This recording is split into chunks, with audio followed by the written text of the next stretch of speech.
We all think we know the story between Iran and Israel, right? It's a familiar cycle of missile strikes and shadow wars. But what if the real story, the one that truly matters right now, isn't just about old rivalries? What if this is the opening shot in a totally new kind of global conflict, a war for the very resources that are going to power our future? It's a weird question, I know, but the answer connects this regional powder keg directly to the phone that's probably in your hand right now. And that connection, well, it's at the heart of what could be the biggest geopolitical shift of our lifetime. It all kicked off when the shadow war finally broke out into the open. So let's set the scene. The year is 2025. That long simmering, covert war between Iran and Israel has just exploded.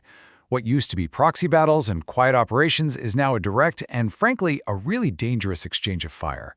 And the escalation was terrifyingly fast. It started with Israeli strikes hitting targets deep inside Iran. Tehran's response? A massive wave of drones and missiles. All of a sudden, this wasn't a proxy war anymore. Civilian airports shut down, stock markets were halted, and the international community? Pretty much deadlocked, totally unable to agree on what to do. And, of course, the human cost was immediate. Beyond all the geopolitics, over 180,000 people were forced to flee their homes. In Tel Aviv alone, mental health services reported a 400% spike in PTSD cases.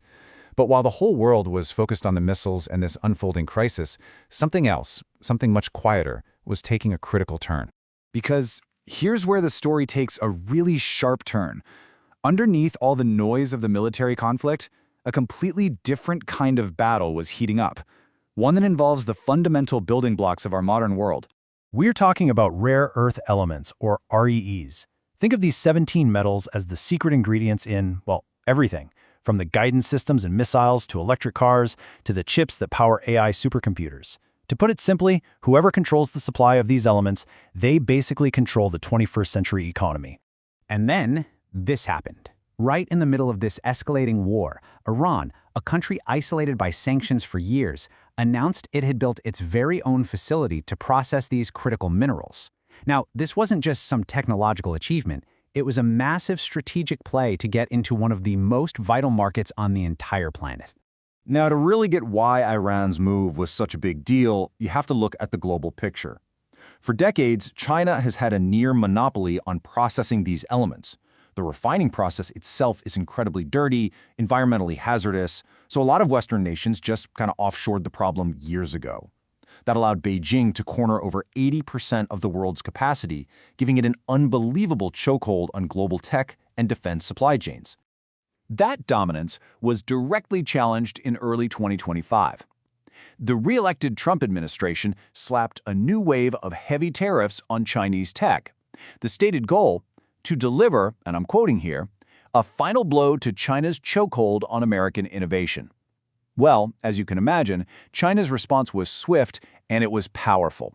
Beijing fired back by weaponizing its dominance. It just banned exports of key heavy rare earths, and the market reaction was pure chaos. Prices for essential elements like dysprosium and neodymium just skyrocketed.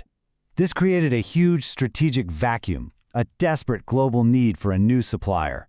And all of a sudden, Iran was positioned to step right in. So you see, this isn't just a story about Iran, Israel, China, and the US anymore.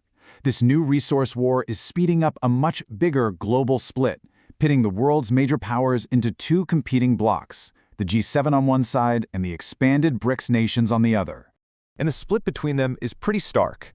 On one side, you've got the G7 nations. They're condemning Iran's attacks, but they're also desperately trying to build their own supply chains, so much so that they're even quietly exploring deals with Tehran out of pure necessity. On the other side, you've got the BRICS nations. They're embracing Iran as a strategic partner, planning new trade corridors, and even building a new exchange to trade these minerals completely outside of the US dollar system. We're watching two totally different worldviews compete for the same vital resources. This intense rivalry, layered on top of an already hot military conflict, creates an incredibly dangerous situation. And the source analysis we're looking at, well, it doesn't pull any punches. It maps out several terrifying but very plausible paths from this regional crisis to a full-blown global war. And things could spin out of control so fast. I mean, just imagine a direct Israeli strike on Iran's nuclear sites. Or what if Iran closes the Strait of Hormuz, crippling the global oil supply? A major cyber attack that you can't trace could trigger a massive response. And the most chilling part? The analysis actually game plans the use of tactical nuclear weapons, which could then drag in another nuclear power like Pakistan. Every single step on this ladder is an absolute nightmare. But it's not hopeless. The same analysis that lays out all these dangers also proposes a concrete way to pull back from the brink. The argument is that this exact moment of intense pressure could be the catalyst to build brand new systems for peace and cooperation. And the solutions proposed are structural, not just diplomatic band-aids. We're talking a ceasefire guaranteed by both the G7 and BRICS, an international council for rare earths to create transparency, kind of like what we have for diamonds.